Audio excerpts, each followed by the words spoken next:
Hi everyone, I'm your host Neo Lekabo and welcome to the Politics of Politics. Our show is about informing you as citizens. We inform you on the matters that we all care about the most, especially leading up to the 2024 general elections and beyond. We do that by bringing political, business and civic leaders onto our show, having discussions about the matters that are of importance, the matters that we all face together as a country. And today, we've got one such leader. That person is none other than Malusi Gigaba. I'm quite excited to be getting into this conversation with him to discuss his profile, to discuss his work within the ANC and his time as the minister holding different portfolios. But before we speak to Mr. Gigaba, here is my political agenda.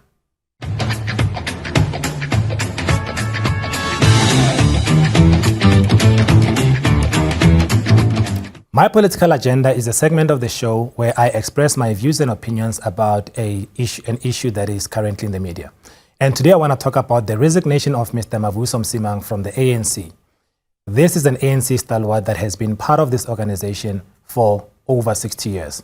He was a commander of Mkhonto Wesizwe. He served the ANC in Tanzania, in Zambia, and in the post-democratic era held various positions, including CEO of the South African National Parks, the Director General of Home Affairs at some point. Now, he wrote a 3-page letter which he has made public, where he's basically resigning from the ANC as a member. You read that letter and you realize, you feel the pain in the letter for someone that has given all his life, all his youth and adulthood to an organization that he believes does no longer serve him, and more importantly, does no longer serve South Africans. Now, this is important, and you can go online and check out that letter in full. It is important for two reasons. It's important because, firstly, when you've got such credible stalwarts that have given their lives to this country, basically saying, and this is what he's saying into the letter, he's raising 4 issues. One, he does no longer believe that the ANC is a vehicle for social change and for driving poverty out of the townships and of improving the lives of black people. The second point he's raising is the issue of corruption, to say that it's an issue that all South Africans are complaining about, and there seems to be lack of political will for the governing party to address corruption both within its ranks and in corporate in general. The third issue that he's raising is the issue around the infrastructure that has completely been dissipated and dilapidated over the past 10 years, and the seeming inability of the current government to be able to deal with that issue. And the fourth matter, he is raising the idea that South Africa needs to have a much stronger voice from a civic and active citizenry perspective in order to fix this. Now, those issues and more that he's raising are important because these are the issues that South Africans complain about all the time. Now, my take on this is that firstly, I commend Mr. Gigaba for his principled stance, and this stance is not a new one. He's always been principled. But I have a question to ask, and I'm left wondering, why is it that ANC stalwarts that have supported the ANC over many years and supported subsequent president, regardless of what those presidents were doing, why is it that when they move out of the ANC, they would rather stay at home as opposed to being involved with either civic society or any of the new parties? Is it because the ANC stalwarts, even though they realize and concede to the fact that the ANC is no longer the vehicle for social change, is it because that they still believe that no one else is able to take the country forward? I would like to talk to Mr. Gigaba at some point and ask him these questions, so he can tell us what is the workings of the ANC. And maybe there's something that we do not understand that makes these stalwarts to stay so long and only see much later something that the South African population has seen from the past 15, 20 years. This resignation brought a memory to me. And that memory is an analogy that is found in the Bible, in the Old Testament. And it is found in Daniel chapter 2. In this story, the king Nebuchadnezzar sees a vision that keeps reoccurring to him. And in this vision, there's a huge statue. And the statue that he sees has got a head of made with gold, the chest and arms made with silver, the hips and the thighs are made with bronze, and the feet are made of clay and iron. This vision worries him. Then he calls this young man, Daniel, who was known to interpret dreams and was a servant of the Lord. And he asks him, what does this dream mean? What does this vision mean? It's worrying me. Daniel explains this dream to him. And he says, King, you'll realize that the statue is made up of different materials. The heaviest and most precious material is at the top of the head, which is the golden crown. And the statue, as you go down the body, it starts to get made of more and more inferior material, i.e. silver, bronze, iron, and clay at the feet. And for me, this shows the ANC. You had the era of the golden herd, which is the era of strong leadership of people like Nelson Mandela. You now move on to the silver, which is the chest, and you had Thabo Mbeki. And as the organization continues, just like the statue in Daniel chapter 2, you start to get the leadership that is made more and more of weaker stuff. And that is what we are seeing here. And we are now at a point where we are now at the feet of the leadership that is made up of iron and clay, which cannot mix. And in that dream, it continues in the Bible, where there's a stone that comes out and it crushes the feet of clay of this great statue, this great analogy, the ANC.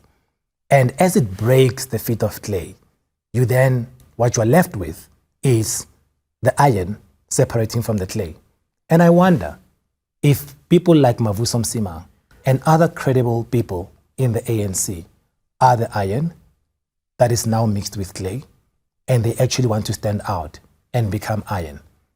As my friend normally likes to say, there comes a time when the real ANC will need to stand up. And next up, Mr. Malusi Gigaba.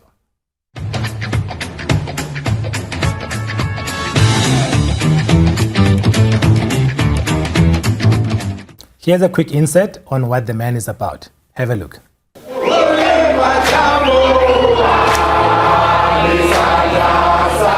Malusi Gigaba was a charismatic and promising political figure. Unity is not a commodity that can be traded at the auction to the highest bidder. Gigaba, by the current standards of ANC leadership, could have easily ascended to the role of party president. He rose up the ranks as ANC Youth League president.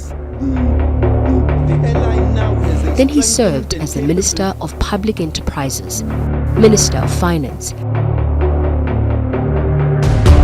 and then Minister of Home Affairs.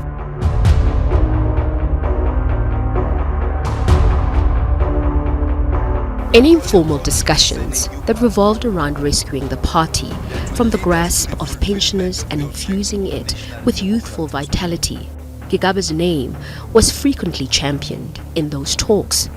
During his ascent, Gigaba exhibited political acumen by consistently aligning himself as a loyal follower of ANC leaders. However, his political trajectory now stands at a critical juncture. It's hollowed out by scandals after scandals, displaying a man in the throes of a personal crisis, his once rising star diminishing rapidly.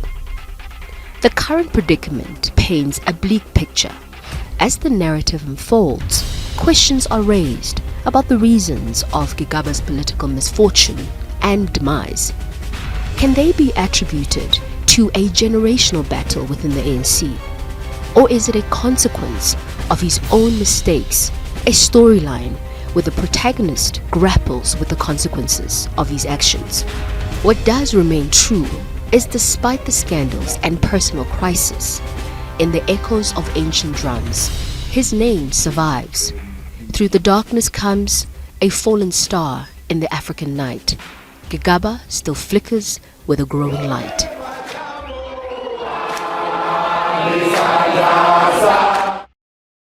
Malusi, welcome to the show. Thank you very much. Really appreciate your time, man. Really, really appreciate it. Yeah, pleasure is mine. Cool, man. How has it been? It's been an interesting 5 years. Yeah? Especially since resigning from the National Executive Yes. Cabinet, that is, and from Parliament. Yes. But it's also been a moment of reflection. Yes. Yeah. No, that's great. Have you fixed the G-Wagon? Well, it wasn't mine. So, I know, but I'm interested in that call to say, hey, my guy, listen, you know. No, I'm just joking. So let's get straight into it. A few years back, I think around 2014, we used to have these discussions. And I used to interview you at the time, and we would get into politics and ANC and what the future of this country looks like, etc. And I think the biggest one was the one we had in Cape Town, the dinner, right? And to me, it's just a continuation. So I feel sorry for our viewers because they were not there that day, so they don't have context, you know. But let's start at the beginning. Like we said in the clip. So you rise up the ranks, ANC Youth League president. Then after you, it was Fikile. Then it was Julius, right? And well, no one cares afterwards what happened. But then you get into government, and everyone is excited about you, man. Like, you know, kind of like the energy, and there's all sorts of articles about, you know, here's the future president. You know, what media always says when they like someone. Tell me about that time. I mean, rising up the ranks as well as holding different portfolios. How did it feel like at the time, at your age, you know, achieving all of that political success? Look, I didn't have much time to think about what it meant or worry about how it felt. I had a sense of duty, and that's why I applied that great energy, enthusiasm, and intellect into every assignment I was given, from Home Affairs as a deputy minister at first, to public enterprises, to finance, to Home Affairs again as a minister. I had this drive, a sense of purpose and mission that was driving me, and I was committed to serving the country, serving our people, serving the ANC, and ensuring that we deliver on the mandate that we had set ourselves. There were different challenges in the different departments, and we had to come in and do what we needed to do and go beyond the call of duty, ensure at the same time that we fulfill two among the many objectives that we had. One was to prove that young people could do it, and secondly was to ensure that we empower black people as much as possible through the various programs that we're implementing. Yeah. And that empowerment of black people, I suppose one criticism could come through around your tenure as public enterprise minister, right? Eskom was under you, Transnet was under you, South African Airways was under you, all of which now requires bailouts. Two questions. One is, what do you think is at the heart of those SOEs and what needs to change? And linked to that is, during your turn as public enterprise, do you think you could have done things differently there?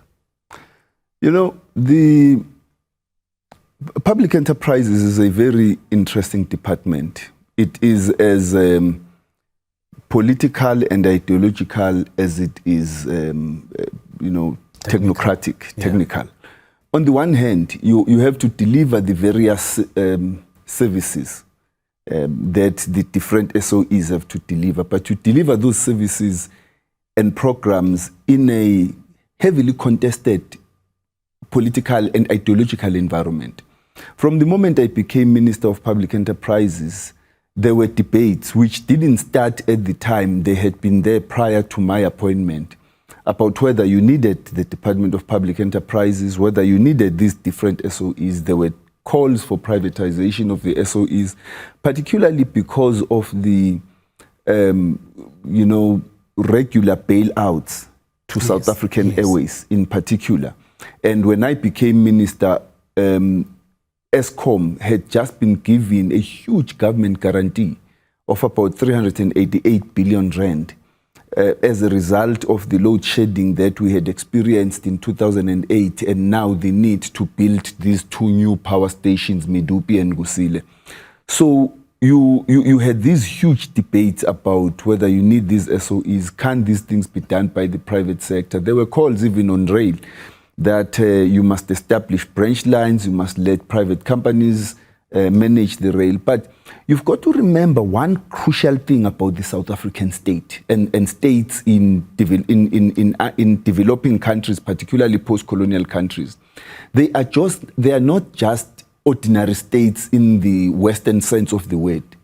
They are states of transformation. They are created by forces that are fighting for liberation, with the purpose that once liberation is achieved, those states are going to now become instruments of transformation in an environment where the economic power and economic forces are not under the control of the people who fought for liberation.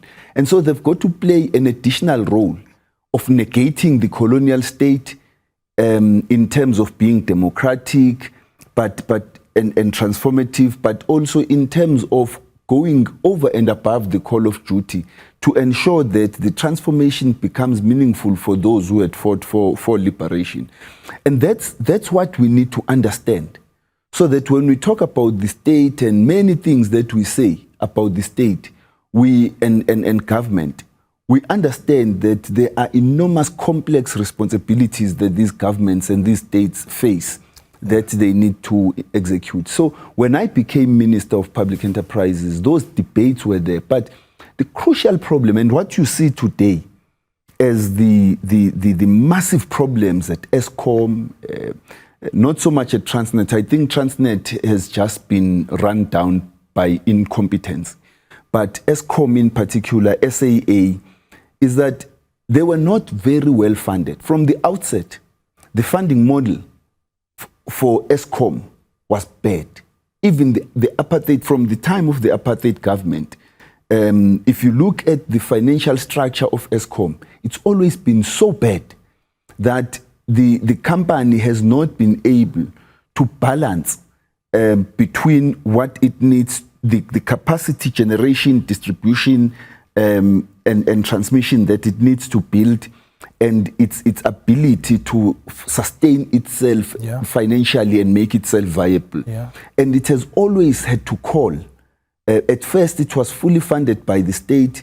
Subsequently, it then relied, particularly in the 1970s, it relied on the consumer through the tariff increases to foot its building programs. But subsequently, with commercialization, it became blurred, because on the one hand, government decided that they were going to privatize Eskom. The new government came in 1994, decided that no, we are going to privatize Eskom, so don't build any new generation capacity. But at the same time, there was increasing demand as a result of the electrification program. So come 2008, you realize that there is a mismatch between your capacity to supply electricity and the demand that is there. And those may very well be true, and I think you're articulating them correctly.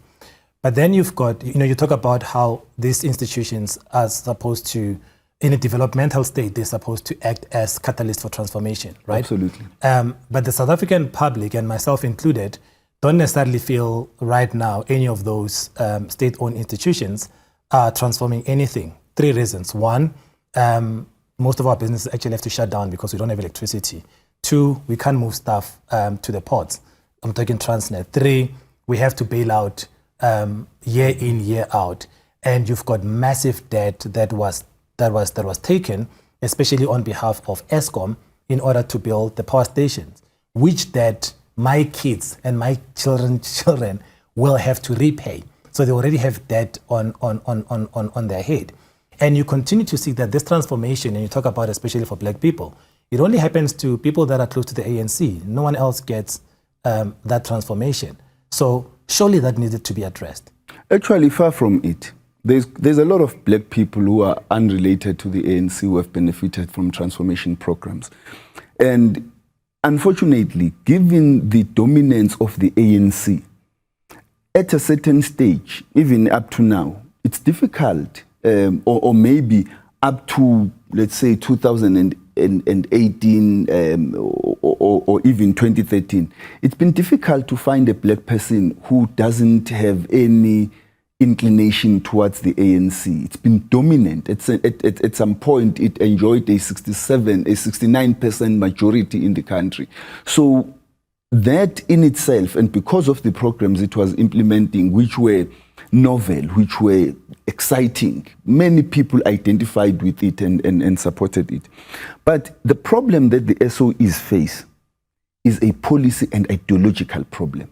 And that is why they are not going to be able to fulfill their mandates, their objectives, and they are not going to be able to make ordinary South Africans feel that they are serving them at the present moment. You used to lead them at some point. How much responsibility do you take for that?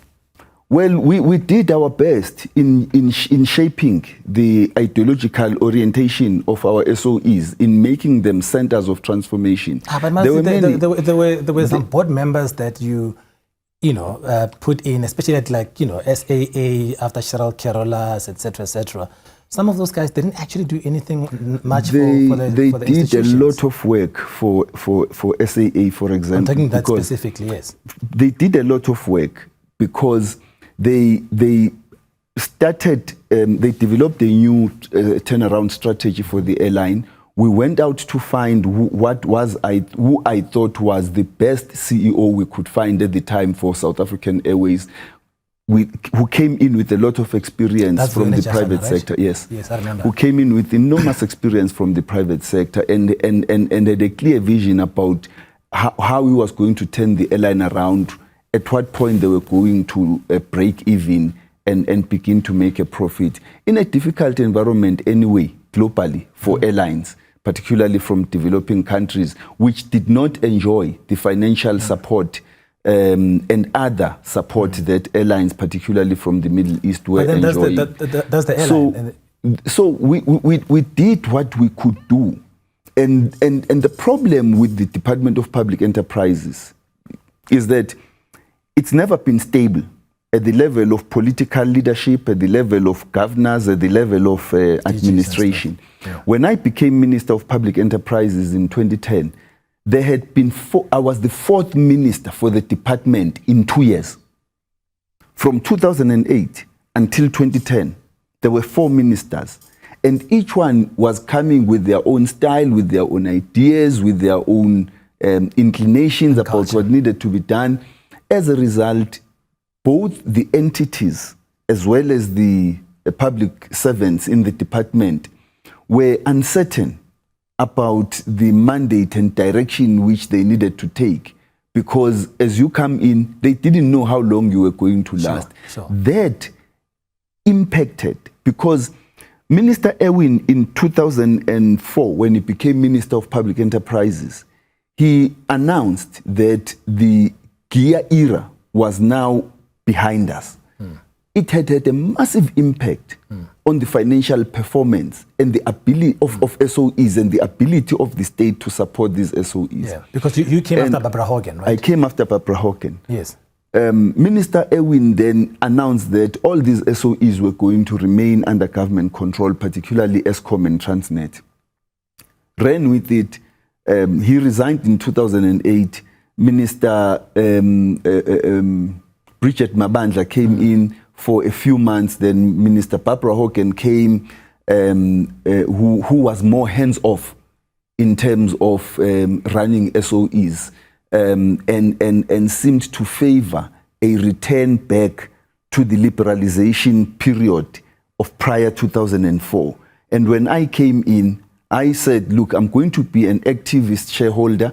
I'm going to redirect these SOEs towards making a contribution. And there's a number of things that we did as a result. For example, the market demand strategy of Transnet, which helped to increase the rail capacity of Transnet, investments at the ports, and various other areas of the company, executing the Transnet pipeline, all of which were aimed at ensuring that South Africa has sufficient infrastructure capacity, not only to respond to the demand in the economy, but to drive the demand in the economy. But what happened now, though? Look where we are now. I mean, would you concede that, and I'm moving beyond your era now, right? Would you concede that right now we are at a crisis and whatever leadership is currently responsible for public enterprise, which, by the way, we haven't had too many ministers, right? Would you concede that they have failed? I would say that the policy that is being implemented, I'm pinning the blame on the policy that is being. Individuals don't matter. Yeah. They come and go, but it's the policy that is at the heart of what is being done. I mean, you look at Transnet, the privatization of the ports, the impending privatization of rail, just the dismantling of freight rail capacity.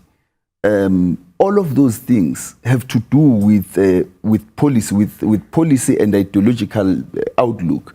You look at Eskom, the decision, and I think the drive until Minister Enzo came in office, the drive towards shutting down coal-fired power stations in the context of inability to meet demand, companies shutting down, jobs getting destroyed, COVID period, that drive towards shutting down power stations because you are implementing just energy transition. There was no balance between the new policy direction that you want to introduce and the capacity that is here and its ability to meet the demand that you are facing. So the problem is at policy and ideological levels. And that is why you are sitting now with a problem of load shedding.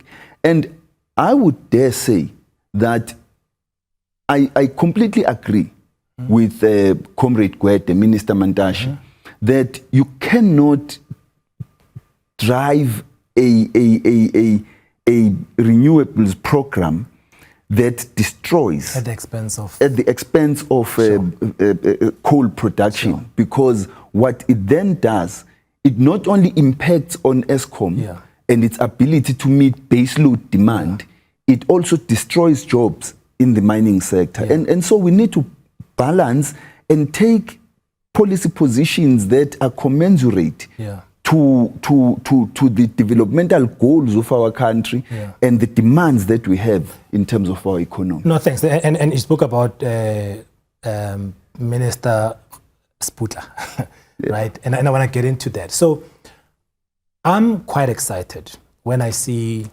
and that's largely why I invited you to the show. I'm quite excited when I see young leaders coming up and asserting themselves in terms of rolling their sleeves and doing the work. And I think that, Sputla is doing that. You could debate whether he's successful in that or not, and maybe time will tell, right? But then, I think Sputla should have been given more enablers, including overall control over Eskom.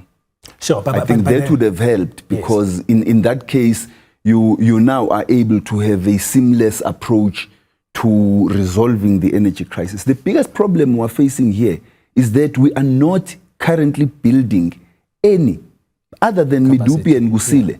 There is no new baseload generation capacity that we're building. And that's going to cause us instability in the economy. Absolutely. And I'll tell you where ideologically I want us to have this conversation.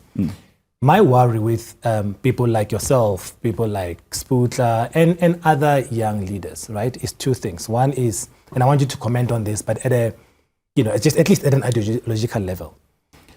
Malusi, there seem to be, and I'm talking in general, there seem to be an intersection where young leaders falter and are unable to continue delivering the work. And that intersection has got nothing to do with their technical abilities leadership.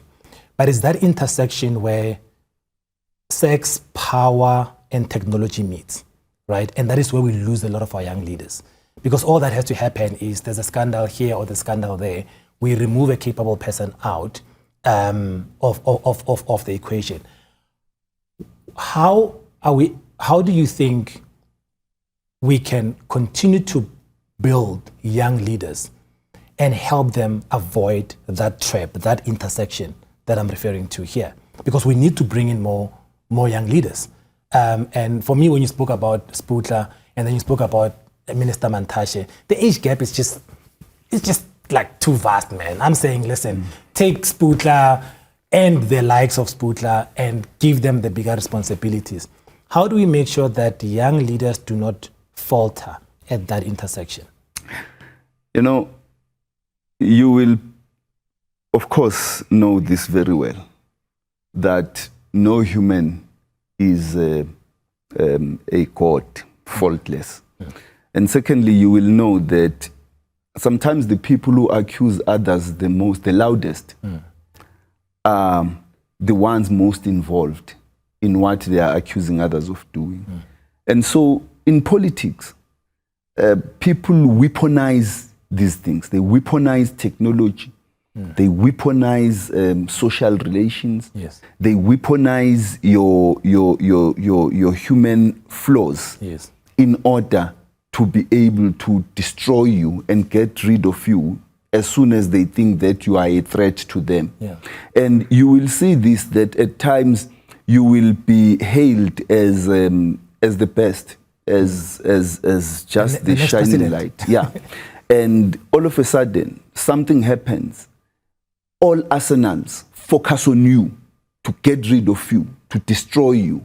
And as though whatever are your flaws could not have been dealt with constructively, so that those, particularly who are older than you, point out to those flaws and say, look, fix this, fix that, fix the other.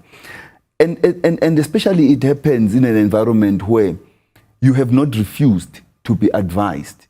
And I think that's what we need to do with younger leaders, to hold them by hand, to give them constructive advice, not to see them as political instruments for our advancement, but to help empower them with knowledge, with education, with skills, with experience, and give them constructive advice, expecting that they will accept some and reject some, but also expecting that they will have the aptitude to listen to the advice that they are given and evaluate whether it is it's appropriate and they need to adhere to Sure. it. And the problem is that there has been this great tension among generations in the African National Congress, and you hear it coming out from time to time, especially since the 2000s. This great tension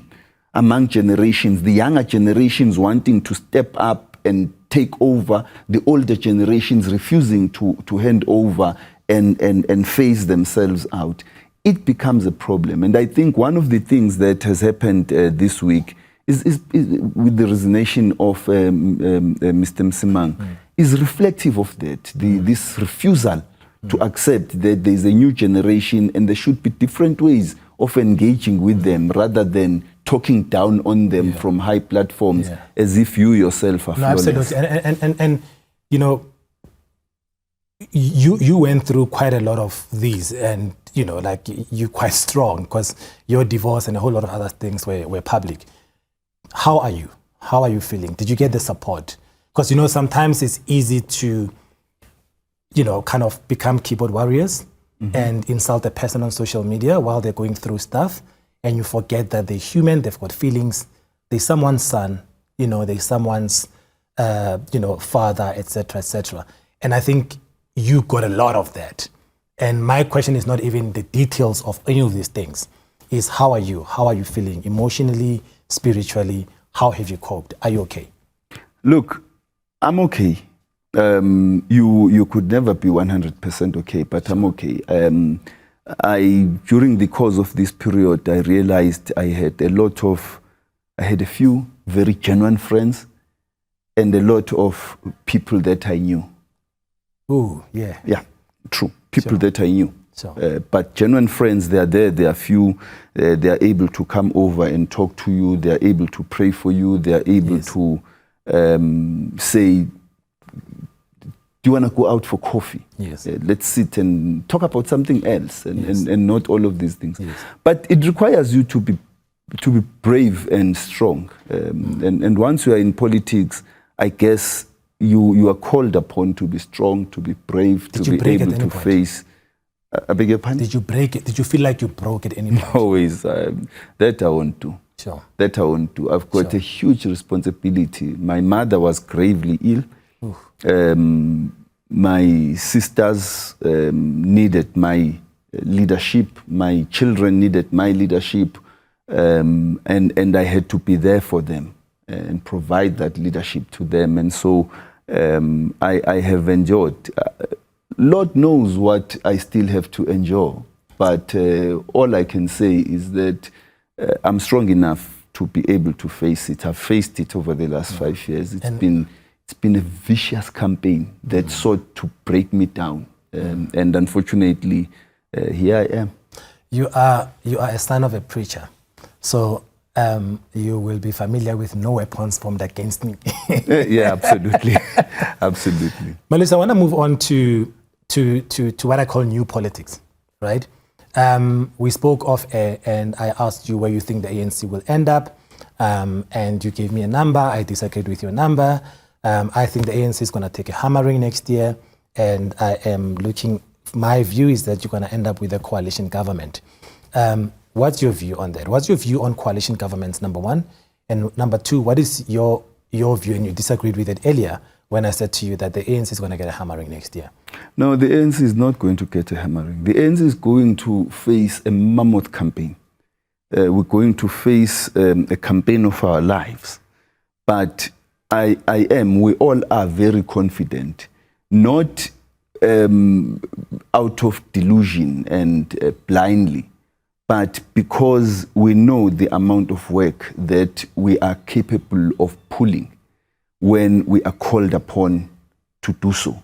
And this moment calls on us to act as a united force at the level of leadership and membership, as a movement with our allies, with the broader democratic movement. We've got the capability as the ANC to reach out to areas that no other political party is able to reach out to. Those areas are very angry at you, eh? They are angry, but precisely because of our vastness, we are able to reach out to them, to talk to them. And the advantage is that they have not walked away from the ANC, they've just simply stayed at home. And that is the issue that we need to deal with. The anger around load shedding, around jobs, the economy that is not growing. But we also need to, and we will, find other ways to get them to animated enough to go vote. But they stayed away because, and you see this come out in polls, they stayed away because before the elections you give them food parcels, and then after that you forget about them. That's why they stayed away. So 14 million people that are registered, have not voted in the past 2 elections. There's still 13.8 million more that are not even registered. So you've got this big pool of 28 million people that all the new parties are saying, look, those are the guys that we're going at. So there's a contestation of that same constituents that you're talking about between yourselves, between the ANC rather, and the new parties. So it's not going to be an easy task when they're still staying in shacks 20 years later, when they don't have electricity today, when they are facing crime every day.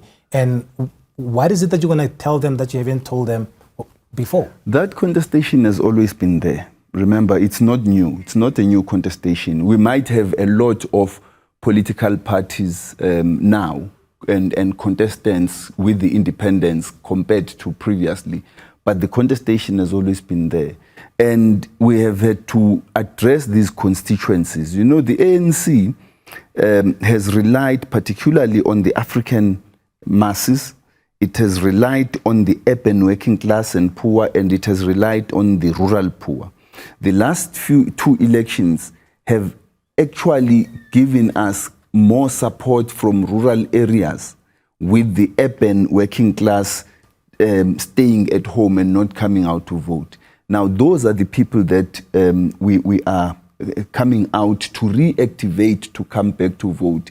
The ANC remains, because of its vastness, because of its mission, it remains the hope of the black majority. Do you really believe that there's a black majority that still sees ANC as a hope? Absolutely, it does. And in actual fact, Malusi, yes, come yes, on, you can't be serious. Absolutely, Giga. It does. It's there. It's massive. And even if there are people who might now be in doubt, they need to realize that the only genuine national liberation movement which can take them a notch forward. Remember that the ANC has not wasted the last 30 years. So we must disabuse ourselves of that disinformation. Over the last 30 years, we've transformed and modernized this economy. We've transferred portions of the economy not sufficient to black hands. We've created jobs in an environment where, when we took over in 1994, the country was bleeding jobs at a scale that it was in deep crisis. We have built schools, we have delivered basic and social services. You did that well in the first 15 years, and then afterwards you destroyed your own progress. No, because if you look at per not. capita now, you look at debt to GDP ratio, and you compare it to kind of like, well, maybe not 94, but maybe like 99 or whatever the case is, it looks like all the great successes that you're mentioning, which I'm conceding to, you then went and destroyed later on. Not consciously. Remember that in 2008, as we were in the midst of persistent growth in the economy and in terms of job creation, we entered the global economic recession. We were affected severely by it. We survived the first few years of it because we had a budget surplus, and because the SOEs were able to invest, to implement counter-cyclical investments. But also corruption was not at this industrial scale, because after that, then you had the Guptas, and then you've had, like, right now, it's like quite a big corruption. And that's why at the time, ANC was able to manage corruption to some level. No country is perfect. All countries have got corruption. But I think there was a point wherein you guys lost the steering wheel and the car went on, like, not quite, but the advantage of the ANC is the ability to self-renew, to reinvent itself. Mr. Msimang doesn't think so anymore. Well, he doesn't think so. I have my own opinions of him, his track record at Home Affairs and at the South African National Parks Board. Sure. And I don't think he's covered in glory. Sure. And I think that the manner in which he executed the resignation smacks of, without sounding bitter and petty, of opportunism and the political ploy to destroy the ANC. Now, the ANC has ability to reinvent itself. I think what we've been trying to do since 2017 is to implement the self-renewal program, the organizational renewal program, but that program has got to be complemented over the next few years by a drastic, aggressive economic development and transformation program. Because at the end of the day, people don't live on these great speeches about organizational renewal.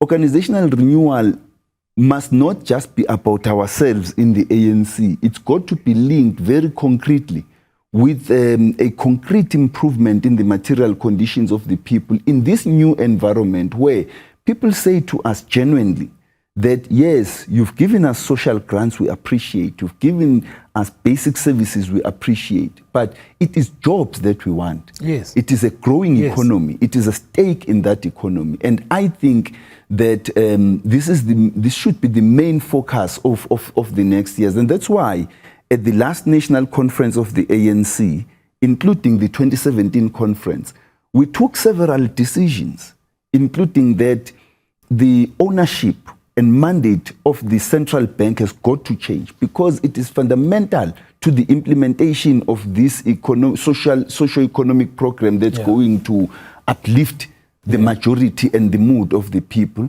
That we need to align macroeconomic policy. You cannot, in the midst of a very difficult rise in the cost of living, of inflation, be implementing continuously, aggressively increasing in interest rates increases. But they're driven by market forces, and what mandate you gave them initially. You've got to change the mandate, as you correctly say. We gave them the mandate. We have to change the mandate in the face of concrete realities that people cannot cope with all of these, the rising cost of living and rising interest rates. Okay. We're actually eroding the middle class. And as a result, even NSFAS is facing a threat of reduction, which is going to impact poor families. And so you've got to have a more aggressive program. I think it's like 13 billion rands or so. Yes, I am told that the Minister of Higher Education has said they are dealing with that. I hope that together with National Treasury, they are dealing with that, because if we don't deal with it, we're going to face another free fee higher education protests. So Giga, here's a next year after the elections, you and I, after the announcements, after the results are announced, let's have coffee. But this time not in Cape Town. I can't afford to go to. Me neither. Me neither. We can't afford Cape Town anymore. I think you're going to be hammered. I think you're going to come at 41%. Right? I don't think we will be hammered. Sure. And then on that day, when I'll apologize, and I'll pay for the dinner. But I want to move on to something else. So, what are you busy with now? You've been quiet, dude. Even if you are right, who's gonna pay for the dinner if you don't pay for it? The one who had a wrong prediction. You've seen on Twitter that I'm unemployed. So, I know you're unemployed. Yeah, Twitter has a love-hate relationship with you. Yeah. Even if you don't pay for the dinner, we will have to clean the floors. Jackie has petty cash. Jackie will pay for the dinner. So we're going to wrap it up, so I wanted to find out, so what are you busy with now? You have been quiet, we haven't seen you in a while, I don't even bump into you anywhere. Like, what have you been busy with? I mean, you're still in the NEC, that much I know. Yes. You're not holding any cabinet position, but what are you busy with now, man? We all want to know. I'm just an activist of the ANC. I've done a lot of work assisting politically the South African Students' Congress, COSAS, the ANC Youth League itself, but The ANC Youth League is still there? Oh, very much. Very much so. It's still there, and they are busy reviving itself. I'm quite happy with the programs they are implementing and the focus on youth unemployment, because it says that the current leadership of the ANC Youth League have got their hearts at the right place and their heads at the right place. Because if you don't deal with the challenges of the youth as your topmost priority, but focus on being kingmakers in the ANC, you are going to lose the youth, and you are going to become irrelevant, because young people, in as much as it excites them to know who are kings or queens in the ANC, the most important thing for them is whether they will have money to study, whether they will have like employment, real things that issues. Impact on their lives. So I've been busy with those things and just being an activist, being a hands-on, somewhat full-time father. I like that. It's been I love it for you, man. Quite an exciting period. So, last question for me. What do you think so far? And I know you're still alive, you're still young. I still have faith that we will see more of you. But based on what you've achieved so far, what do you think has been your legacy? And I'm talking specifically in terms of the cabinet roles that you held, and linked to that. Where do you think, what are some of the lessons that you've learned where you think you did not do well and you wish you could have done better in those areas? I think at Home Affairs, one played a very crucial role in the transformation of the department to make it a modern department with smart ID card and an electronic, a machine-readable passport, introducing new technologies that have removed the paper-based processes and replaced them with paperless processes, introduction of birth registrations at hospitals, the changing of the front offices of the department, the transformation of our international migration policy to make it Afrocentric, to focus it on facilitating South Africa's economic development and promoting its national security. At public enterprises, we played a role in developing industrial capabilities, the Competitive Supplier Development Program of SOEs, and ensuring that the SOEs were able to forge strategic partnerships with key industry players, the automotive sector, the mining sector, and ensuring that we introduce critical programs of transformation in terms of the audit work and other professional consulting services, introducing the emerging miners program, in strategy, introducing various other programs that were crucial in ensuring that SOEs are relevant to the economic challenges, including the market demand strategy of Transnet, which boosted Transnet's investment in capital investments in the economy and therefore its operational expenditure. And on the lesson side, where do you think? And at finance, the introduction of the payment system for NSFAS, because after President Zuma announced that he was going to introduce fee-free higher education for those from families earning below 350,000, we then had to find the funding mechanism. It was a difficult one, and nobody must ever think it was easy to introduce a VAT increase. It was a very difficult decision to make, but we had to introduce it because we thought that the long-term impact would be great. On the lesson side, I think one should have I wish I had had more time in each one of these departments to execute my vision. Unfortunately, 4 years at public enterprises, more or less 3 years as Minister of Home Affairs, and then 1 year at 11 months at National Treasury. So I didn't have enough time to execute any of my vision right up until conclusion. And I wish that I had time to be able to do that. Okay. Mr. Gigaba, thank you very much. Thanks for coming through. Enjoyed our chat. We definitely have to do part 2 of this. It would be my pleasure. Your time, man. It would be my pleasure. Cool, man. Yes. Well, that was Malusi Gigaba, who's still in the NEC of the African National Congress. Thank you for joining us. Remember to catch us on all our social media platforms, and the full episode of this discussion will be on YouTube and Spotify. Remember, you may not be interested in politics, but politics is always interested in you.